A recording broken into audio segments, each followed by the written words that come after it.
দুনিয়াতে ওই ব্যক্তিরা ধ্বংস হবেই যারা 7টি পাপের সাথে জড়িত। রসুল গ্যারান্টি দিয়েছেন, আপনি হাজার সফলতার চেষ্টা করলেও জীবনে সফল হতে পারবে না। প্রত্যেকটা সফলতার সিঁড়িতে যে ধাক্কা খাবেন এবং কি এমনভাবে পিছিয়ে যাবেন যে আপনি বুঝবেনই না যে কেন আপনি ধাক্কাটা খাচ্ছেন সফলতার ক্ষেত্রে। বুখারী শরীফের 2766 নম্বর হাদিস এটা। আল্লাহর হাবিব সাল্লাল্লাহু আলাইহি ওয়াসাল্লাম নিজে বলে দিয়েছেন, ইজতানিবু সাবআল মুবিকাত, তোমরা 7টি ধ্বংসাত্মক পাপ থেকে বেঁচে থাকো। সাহাবা একরাম ক্বালু ইয়া রাসূলুল্লাহ ওমা হুন্না, সাহাবা একরাম প্রশ্ন করলেন, ইয়া রাসূলুল্লাহ এগুলা কি কি?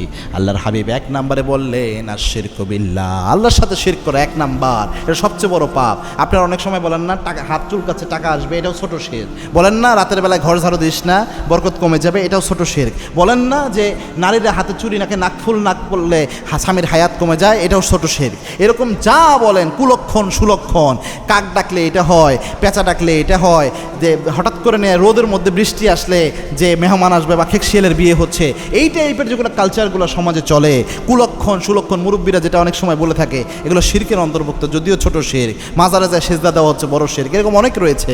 2 নাম্বার হচ্ছে জাদু করে, স্বামী স্ত্রীর সংসার নষ্ট করার জন্য শত্রু পক্ষ দেখবেন জাদু করে, আরেকজন পাশে অনেক সুখে আছে আর পছন্দ হয় না, জাদু করে সংসারে গ্যাঞ্জাম লাগাইতে হবে।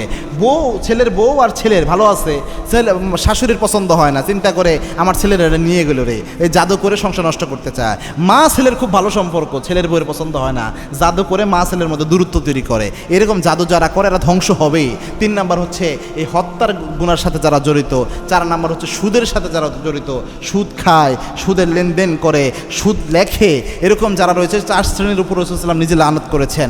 5 নাম্বার হচ্ছে ইয়াতিমের মাল আত্মসাৎ করে যারা। 6 নাম্বার হচ্ছে জিহাদ থেকে পালায়া যায় যারা, আল্লাহর দ্বীনের রাস্তা, কোরআনের রাস্তা, ইসলামী আন্দোলনের রাস্তা, দিন কায়েমের পথ থেকে যারা পলায়ন করে মুখ ফিরে নেয়। 7 নাম্বার হচ্ছে যারা কোনো সতীসাধী নারী অর্থাৎ চরিত্রবান, ক্যারেক্টার ভালো, এরকম কোনো নারীকে মিথ্যা অপবাদ দিল, মিথ্যা তহমত দিল, এটা যদি কেউ করে 100% ওই ব্যক্তি এই দুনিয়াতে কোনো না কোনো ধ্বংসপ্রাপ্ত জিনিসের মধ্যে জড়ায় যাবে।